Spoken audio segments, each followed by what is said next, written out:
Like, what if?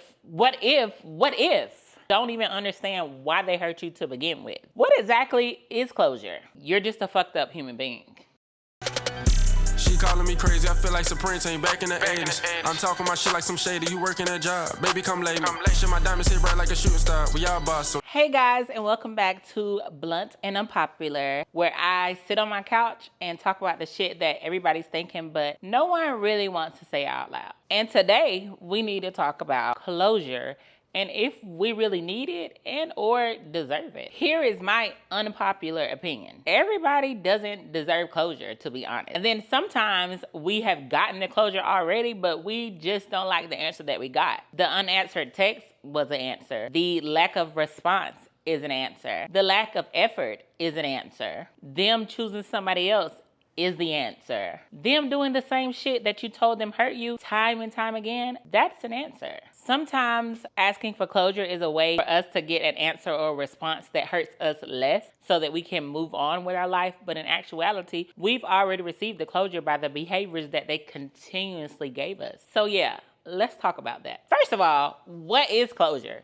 I feel like we've romanticized closure in our heads, but what exactly is closure? We feel like with closure, everybody deserves this beautiful romantic conversation where everybody sits down and, apologize for the things that they've done and take accountability for the things that they've done, where you finally understand everything that happened and why. And then you hug it out and both parties walk away and that's it. Baby, that shit is not happening. Sometimes, to be honest, the person who hurt you don't even understand why they hurt you to begin with. Sometimes they don't even agree with the version that you remembered happening. Sometimes the person simply isn't sorry. Sometimes the person don't really know how to communicate. Sometimes the person has also moved on. Or sometimes the person simply does not want to have the conversation with you. And then what? We stay stuck until the other person is finally deciding that we're able to heal. Our healing is dependent on the other person giving us closure or not. A lot of the times we already have the closure. That's the part that people really don't like. Sometimes saying, I need closure just sounds better, to be honest. But us asking for closure is really us saying, I need them to give me an answer that I can finally accept. Because they gave you an answer already. We just couldn't accept it. If I tell you that something is hurting me and you continuously do it over and over again, what else am I expecting you to give me? If you continuously choose everybody and everything over me, you've given me what I need. What else am I expecting from you? If you disappear every time shit gets hard, I eventually have to stop asking you why you disappeared. Sometimes the pattern that people display are the explanations that we're looking for. Sometimes closure is really hope that we have for the situation working out or the person undoing all the pain that they've caused you. We really don't want another conversation, to be honest. Because another conversation means another opportunity. And another opportunity for them to let you down. Like, are we expecting them to say, I'm sorry, or I got it wrong? It's just another opportunity for them to let you down. They're never going to say it, to be honest. And if they do say it, it's just because we want them to say it. We want them to say, I love you, I miss you, I made a mistake, let's fix this. It's just simply not happening. And this is the honest truth. Sometimes we say, I need closure because we, in our hearts, we need to know that there's absolutely no chance for us to happen again. But if you're hoping a conversation is going to change the outcome, you're not looking for closure. You're looking for a different outcome. Now let's get into closure versus accountability. And let me make something very clear. I don't think that the statement, nobody owes you closure, should be an excuse for treating people badly. You don't get to treat people bad and say nobody owes you closure. You're just a fucked up human being. If we've been friends for 15 years and you decide that you don't want to talk to me anymore or don't want to be friends with me anymore, I feel like I deserve a conversation. Tell me if I'm right or wrong. If we've been in a serious relationship and I suddenly disappear, no communication, that's just shitty behavior. And we can't keep using I don't owe anybody anything because we have zero communication skills. As mature adults, again, mature adults, we should be adult enough to say, you know what? This relationship isn't working for me anymore. The friendship between you and I have changed. You hurt me. I really don't think that we can move forward. That is basic communication. And I didn't think that we would have to be explaining basic communication to grown-ass adults. But does everybody deserve access to you? Now, here's where it gets complicated. If you've already had the conversation, if you've already explained why you did something, if you've already told them what hurt you, if you've already given them another opportunity, if you've already given them another opportunity after another, at what point does I need closure become I just need access to you one more time? Just because someone wants another conversation doesn't necessarily mean that you are required to participate in it, depending on what happened, honestly. An apology is not always closure. I need some of you guys to understand this.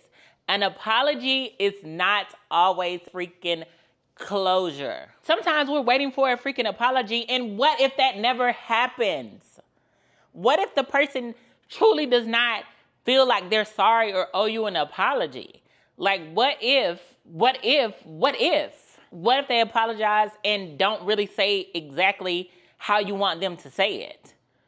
What if they apologize and don't really know what they apologize for? Is our healing really dependent on somebody else's accountability to what they done to us? Now the person who hurt you still controls whether you move forward or not. Sometimes you just gotta give the closure to yourself, to be honest. And that's the painful truth. Sometimes closure is you basically saying to yourself, I know it happened. I know how it made me feel. This person did do this to me. I was there. I was present. Sometimes that's just the closure that you need. Now, y'all know y'all always mad at me. So this is the one that might get y'all a little mad. I think that sometimes we use closure to avoid accepting rejection. Whew. They don't want the relationship anymore. They don't want the friendship anymore.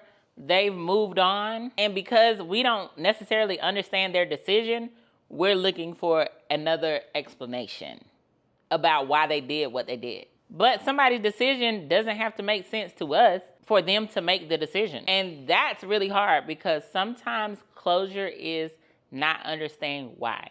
Sometimes closure is accepting what it is. Now, before y'all drag me, there are situations, again, where I feel like people absolutely deserve a conversation. Like, you just can't avoid accountability. You just can't, I don't owe anybody anything. You have to give people a conversation in certain situations. If you hurt someone, if you betrayed someone, even if it's on purpose or accidentally, or you wasn't ready, if you end a long-term friendship, or even created confusion through your own actions, having a conversation for the other person and sometimes for yourself can be the compassionate thing to do. I don't want us walking around terrorizing people saying that we don't owe anybody a explanation when in actuality, we kind of do. Accountability still matters. Now, there's a difference between someone saying, I deserve basic communication and you have to keep talking to me until I'm okay with what happened between you and I. Those are two different things. So here's the big question. This is what I need everybody to answer. Do people owe us closure? And if you feel like they do, how many conversations do you feel like you need in order for you to move on? 1, 5, until we truly understand what happened, until we forgive them, until we're no longer hurt. Because at some point, closure is something that we participate in also. So my blunt and unpopular opinion is everybody doesn't deserve closure. And sometimes we've already gotten it. The behavior was closure. The silence was closure. The pattern was closure. Them hurting you repetitively was closure. And the final piece of closure isn't something that you get from another person. It's something that you truly give yourself. Whew. I knew y'all were going to disagree with me on this one. Get in the comments for me and let me know whether you feel like if you deserve closure or not. If somebody ends a long-term friendship, relationship, or whatever it is, do the other person deserve communication?